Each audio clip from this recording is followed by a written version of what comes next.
Welcome to our channel. तो आज हम पढ़ेंगे क्लास 8 का सिविक्स का एक चैप्टर फर्स्ट, जिसका नाम है इंडियन कॉन्स्टिट्यूशन। तो दोस्तों प्लीज़ वीडियो को एंड तक देखें, तभी आपको ये लेसन समझ में आएगा। आइए स्टार्ट करते हैं। सबसे पहले द इंडियन कॉन्स्टिट्यूशन, भारतीय संविधान। In this chapter we are going to begin with a football. इस पार्ट में हम फुटबॉल से शुरुआत करेंगे। A game Many of you have probably heard of a event played। ये गेम जो फुटबॉल है, इसे आप सभी लोगों ने सुना होगा और बहुत से लोगों ने खेला भी होगा। As the name suggests, this is a game that involves the player feet।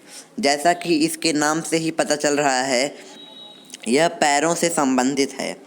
According to the rule of football, football के नियमों के अनुसार, if a ball touches the arm of any player, अगर जो फुटबॉल है वो किसी भी प्लेयर के आर्म से टच हो जाता है तो एक्सेप्ट द गोलकीपर को छोड़कर तो उसे फाउल माना जाएगा, यानी वो गलत काम कर रहा है, उसके नियम के विरुद्ध काम कर रहा है।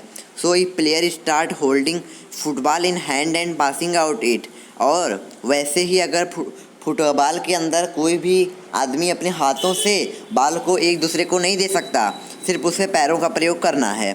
सिमिलरली इन अदर गेम्स, वैसे ही दूसरे गेमों में भी, जैसे हॉकी में, क्रिकेट में, आल्सो हैव रूल्स, उसके अंदर भी नियम बनाए गए हैं। अकॉर्डिंग टू विच, जिसके अनुसार, विच दे आर प्लेड, जो खेले जाते हैं।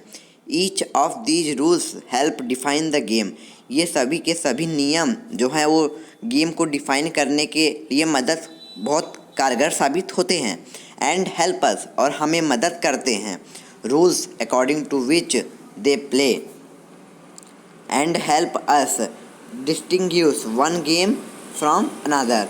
जैसा कि आप जानते ही होंगे, फुटबॉल हो गया, क्रिकेट हो गया, बहुत सारे गेम्स हैं, लेकिन इन गेमों के नियमों के अनुसार हम इसे खेलते हैं और इन्हीं गेमों के नियमों के अनुसार हम इसके अंदर डिस्टिंग्विश कर पाते हैं, यानी अलग अलग तरीके से हम इसको समझ पाते हैं।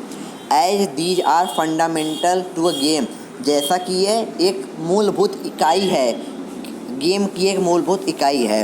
We can also call them the constitutive rule, हम इसे कॉन्स्टिट्यूटिव रूल भी कहा सकते हैं गेम का।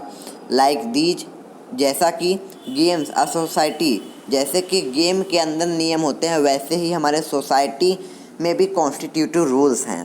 That make it what it differentiate it from other kinds of society, जो हमारे सोसाइटी को दूसरे समाज से भिन्न बताती है। इन लार्जर सोसाइटी, बड़े समाज में, different community of peoples live together, भिन्न भिन्न समुदाय के लोग एक साथ रहते हैं। These rules are formulate through the consensus, ये रूल्स जो होते हैं कॉन्सेंसस के अनुसार बनाए जाते हैं, फार्मूलेट किए जाते हैं। एंड इन मॉडर्न कंट्री, और आज के आधुनिक देशों में, these consensus is usually available in written form, आज के विभिन्न देशों में ये जो कॉन्सेंसस है, यानी जो फार्मूले हैं, जो फार्मूलेट लिखे गए हैं, ये रिटन फॉर्म में है, मतलब लिखित रूप में रखे गए हैं। और इसी लिखित डॉक्यूमेंट को क्या कहा जाता है? Such as constitution. We find that constitution कहा जाता है। We have looked at the Indian constitution in the class 6 and 7, जैसा कि हमने इंडियन कॉन्स्टिट्यूशन के बारे में 6 और 7 में पढ़ा है। एंड पॉलिटिकल लाइफ के बारे में भी अपनी किताबों में पढ़ा है। Have you ever wondered why we need constitution, क्या आपने कभी सोचा है हमें कॉन्स्टिट्यूशन की आवश्यकता क्यों पड़ी? Curious about how the constitution got written, क्या आपने कभी सोचा कि कॉन्स्टिट्यूशन किसने लिखा और कब लिखा गया?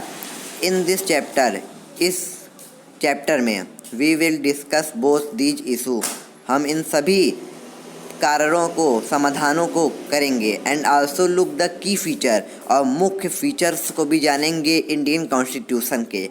ईच ऑफ दीज, इनमें से सभी features, is a crucial to working of a democracy, हमारे डेमोक्रेसी के लिए बहुत महत्वपूर्ण है, विशेषकर इंडिया में, भारत में।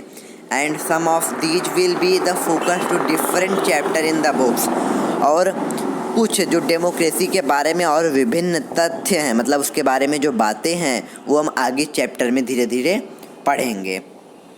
ऐसे ही वीडियोज़ के लिए हमारे चैनल को सब्सक्राइब करें। Thank you.